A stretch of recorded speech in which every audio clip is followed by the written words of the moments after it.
This is the Big O Show. This is the Big O Show. All right. How are you doing, Ira? How's you know what? For someone who's going to wind up covering a team with a losing record this year, I'm actually doing sort of pretty good because it's weird. I have a better feeling about this team now with a losing record than some of the crap that went on with Jimmy Butler with a winning record. So I'd say all in all, keeping that perspective, the Heat are not in an awful place, even with having clinched their first losing record since 2018, 2019. You know why? Because there's fucking direction. Mm-hmm. That's why. It's not that is he playing? Is he not? He's at the tennis tournament. Oh, he's on a horse. Oh, he wants more money. He's fighting with Pat Riley. And it doesn't allow anybody to grow. And so Bam and Tyler it really can't become their team because it's Wade's team, or it's Butler's team, or it's, you got veterans above them that they've got to answer to. Well, now like I just led in the segue, you've uncluttered your life of all the crap and all the bullshit.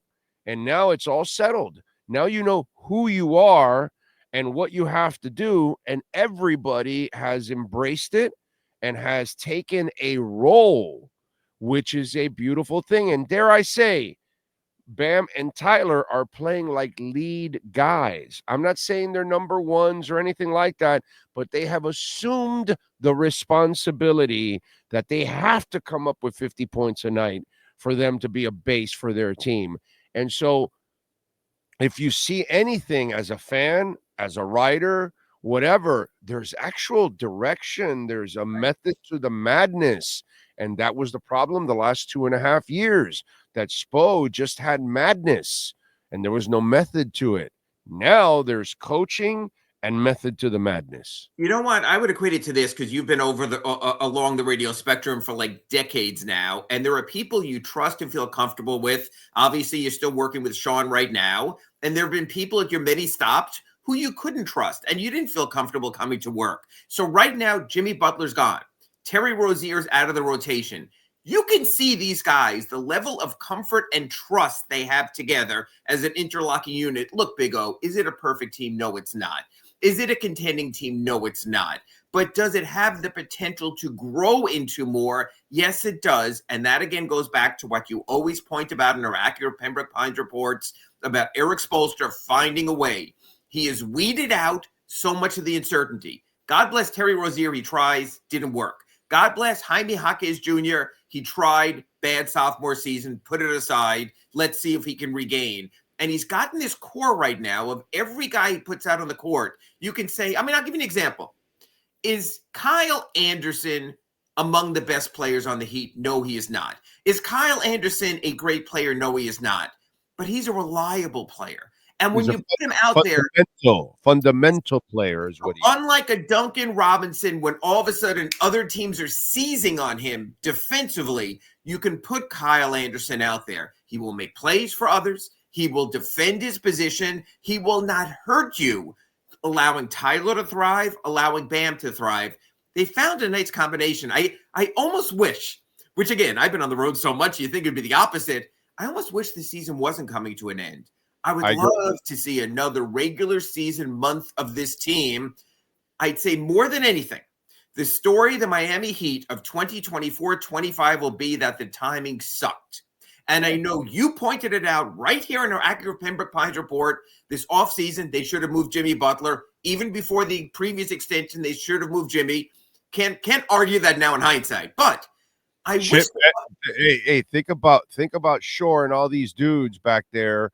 If they make a move a couple years ago and they get the 4 first-rounders, holy crap, dude! How good could the Heat be? And I understand that, but Big O, I'm saying even if the Butler trade would have come in January instead of February, there would have been more of a runway up to where we are now. But because it came past the midpoint of the season, because it's a work in progress, because Andrew Wiggins has been injured, they haven't had that. Man, I'm telling you right now, This Heat team, with one more month, would have been directly into the playoffs. Would have been battling Milwaukee, would have been battling Indiana, would have been battling Detroit.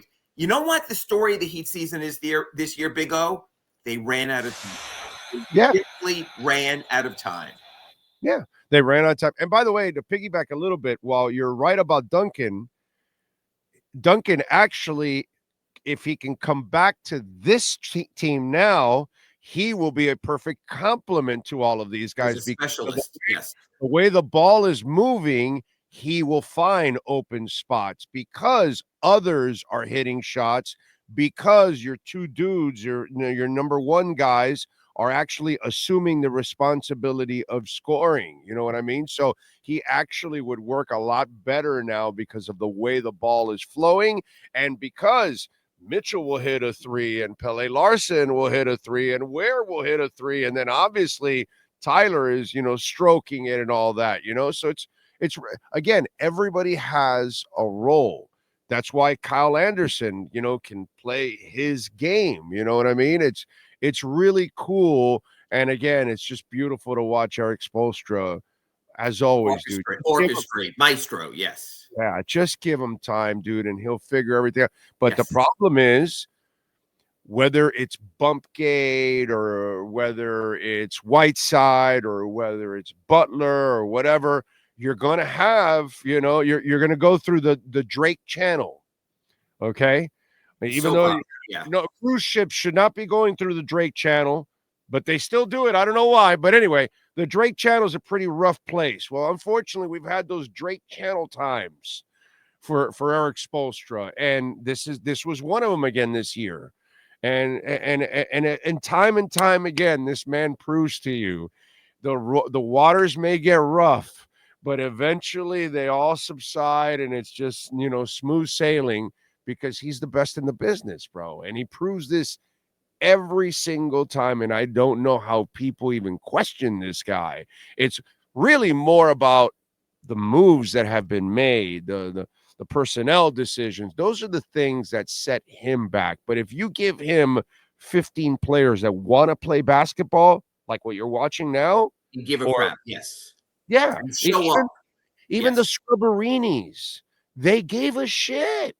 And because they gave a shit, he got 31 and 10 out of them. And not only that, but even these guys you thought were Scrubberinis, they developed Pelle Larson into something. They found the niche for Alec Burks, and they found a right place and a right time for him. Davion Mitchell salvaged. Didn't work with the Kings, didn't work with the Raptors, is working here. The shame of it is the Andrew Wiggins injury. And we thought we got past that with Jimmy Butler, and we didn't. And we still don't know. But based on the pedigree of Andrew Wiggins, you throw him into this group, I'm telling you, you got at least a 45-win team, not the team that looks like it could finish 40 and 42 instead, and that's a shame. But Jimmy Butler took a huge dump in the middle of the locker room and just walked right out of there, and this has been all about cleanup ever since. Yeah. By the way, he got banged up yesterday. So I don't know if I root for players to get injured, but I got to tell you, from a Heat perspective and a Heat fan perspective, you'd love to see the Warriors wind up in the play-in because, one, Jimmy Butler goes back to the play-in when he was trying to escape it, and two, there's a chance the Heat still wind up with a quality draft choice from the Warriors if they do struggle early. So there's certainly, as much as you're monitoring the Heat, monitor the Warriors as well, because if their pick is above number 10, it does go to the Heat. So it still could be a quality item there as well. Isn't his nickname Play-In Jimmy? Okay, I'm sorry. Hey, anyway, let's by the way, how my boy Pelle Larson. Okay. The last game, not the Boston game, he goes to the middle of the paint and he throws that bounce pass out to the 3-point line. Was it Davion Mitchell that hit the three? I think it was, yeah. And then they go to the timeout. Did you see Caron Butler? And you see his face approach like Pelle, like young man, you're not supposed to make those kind of plays. You know what I mean? I'll give you another moment when he starts talking down Jason Tatum. Second round picks at the end of that round don't talk down perennial all-stars, but he did and earned some respect with his defensive play when JT started that game at 1 of 10 from the field. Look, not a complete player, not a fully polished player, is going to get in foul trouble as he did yesterday because that's part of the over-aggressiveness. But there's something there to mold. Look at last year's draft. They got 2 picks in Khalil Ware and Pelle Larsson, and they are a far better team because of that.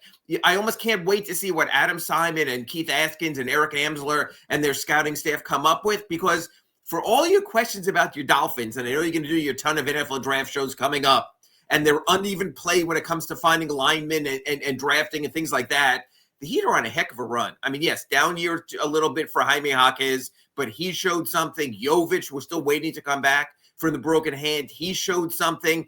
They're on this nice little run, even getting Bam and Tyler at the end of the lottery when everyone wants a high lottery pick. So I'm almost curious what they're going to conjure up next from the Heat scouting wing. Be careful that Jaime Jaquez doesn't become Pelle Larsson's backup. Because he's that now. He's that now. That's what I'm saying. The game is kind of like, okay, that's what you wanted from this guy, but you're actually getting it from this guy. So if he does wake up and give you some consistency, what he's going to find himself is backing up that guy.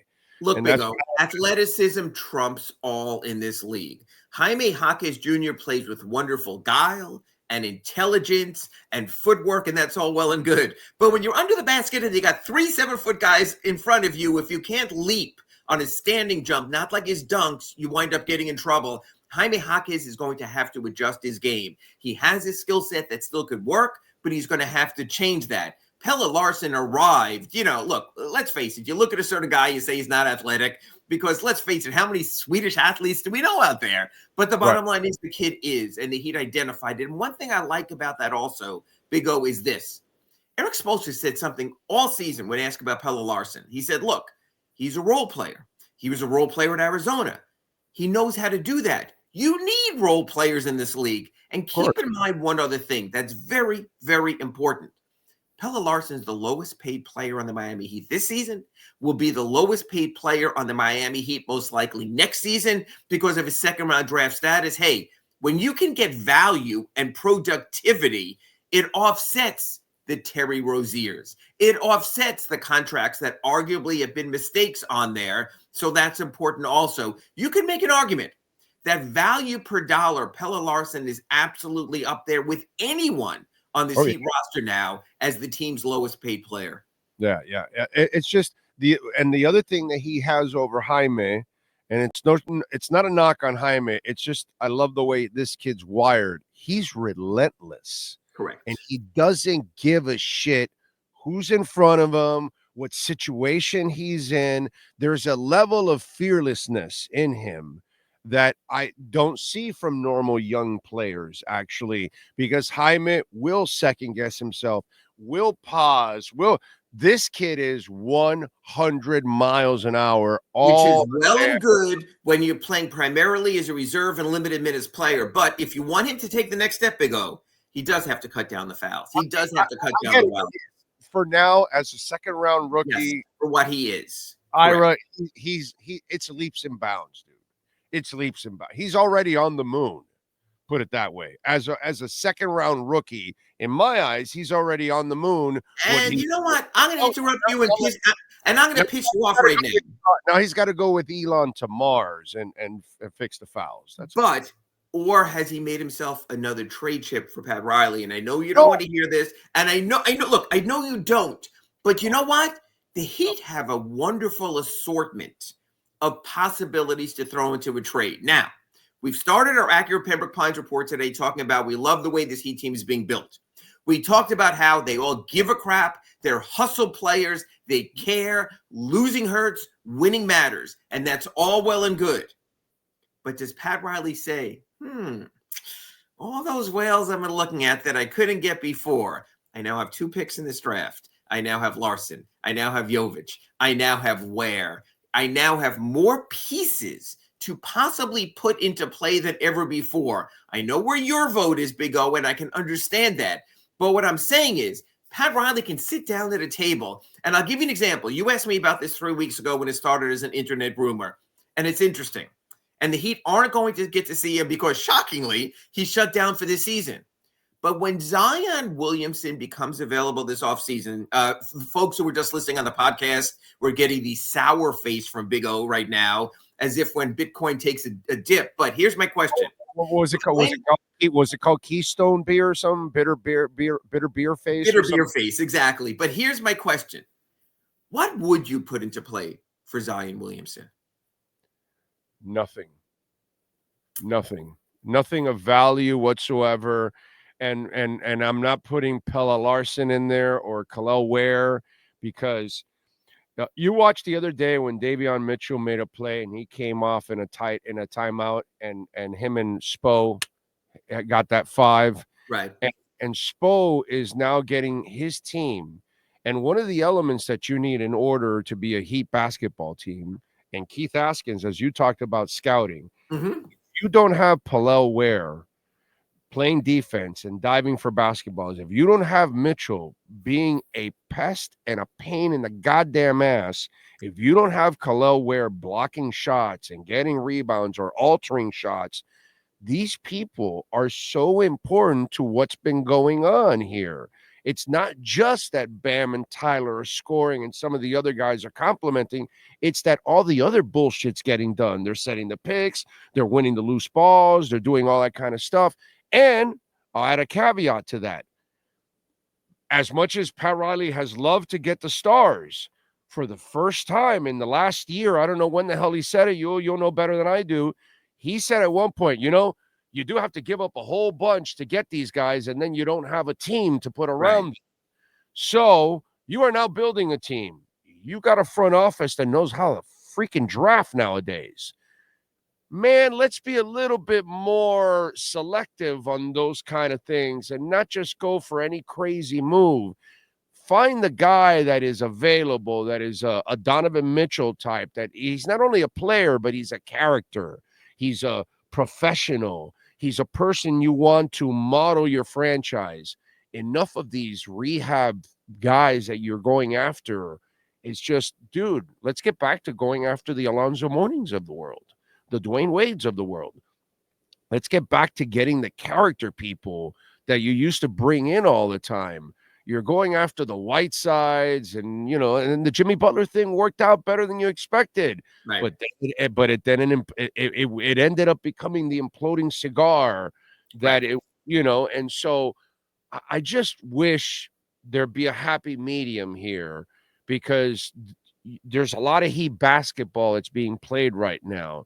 So you've got to find that right balance where you don't want to just do the Denver Nugget thing for Melo and then you're shit out of luck. Well, this is what I would do. I would do both first-round picks in this year's draft, Nikola Jovic, Jaime Jaquez, and then to match salaries, Terry Rozier and Duncan Robinson. If they go for that, or at least use that as a starting point, I'd have to consider it, because I wouldn't be giving up core value.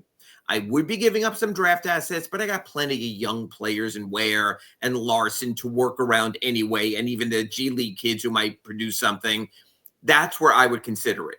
I would not give up Andrew Wiggins as the matching salary, because I'd rather have Andrew Wiggins than Zion Williamson at this point, because he'll fit better on my team. But that's the kind of deal I consider. I think the Heat can go to market with a pair of picks with Rozier and Duncan Robinson's contracts. No great loss there. I think you would agree. And then maybe have to give up on a Jaquez or a Jovic to get something more in return. I think that's the possibility. What I'm trying to say is this, to bring this full circle.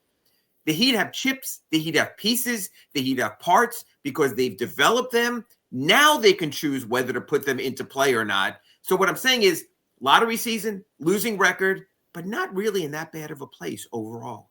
No, because your draft class showed up.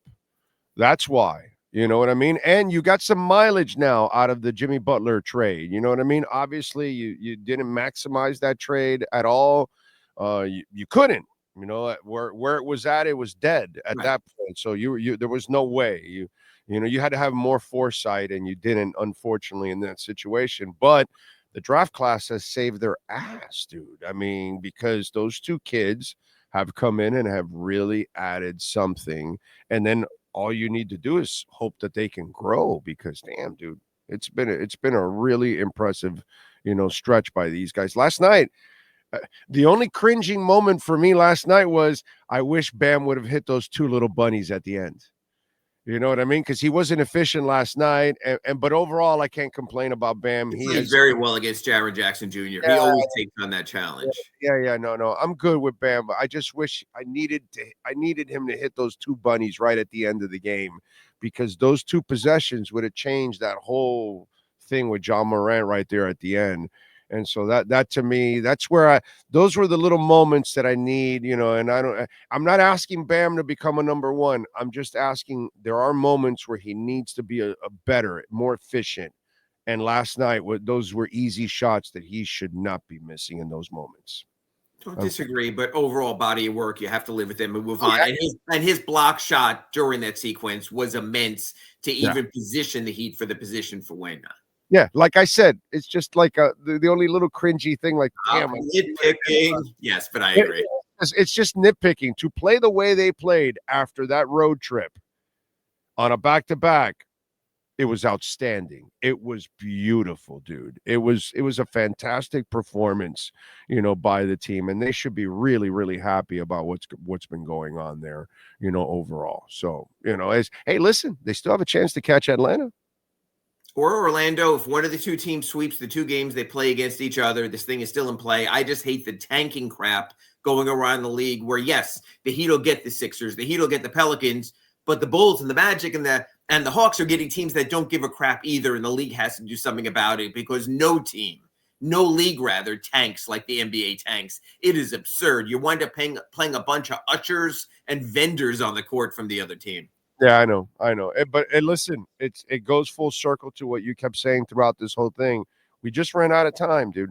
And we had to get through this whole damn soap opera, and it was just, unfortunate.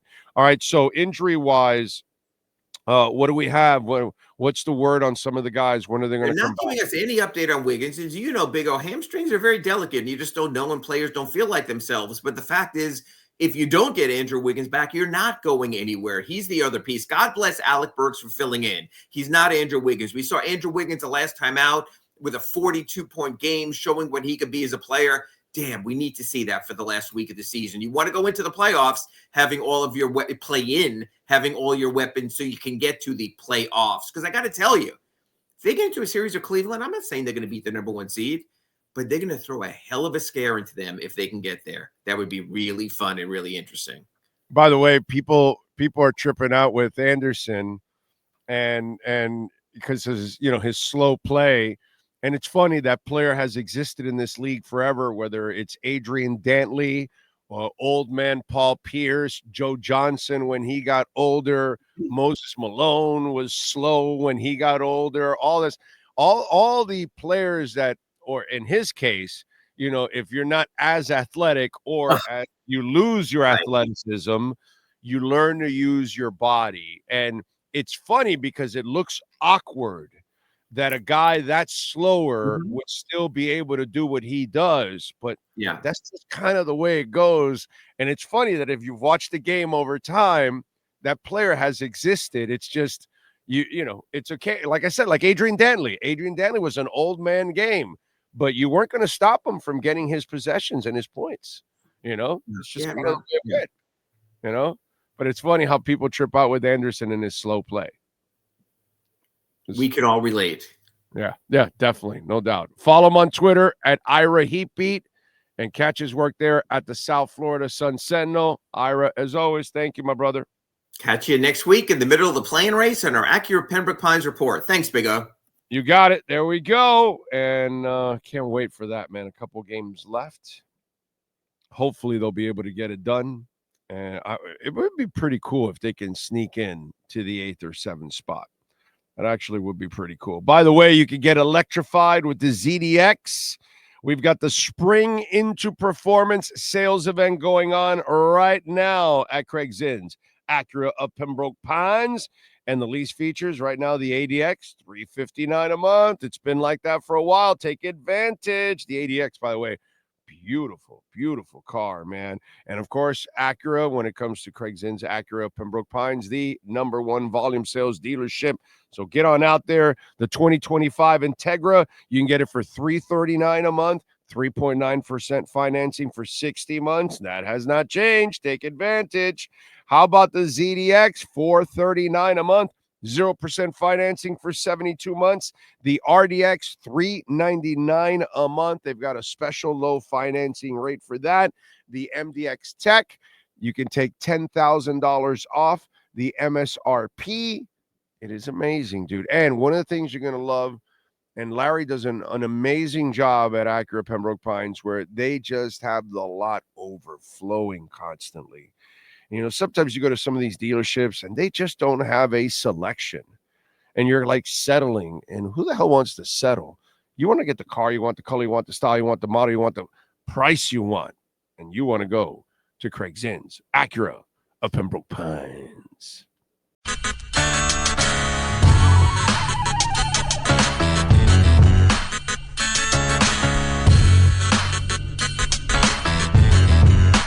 This is the Big O Show. This is the Big O Show.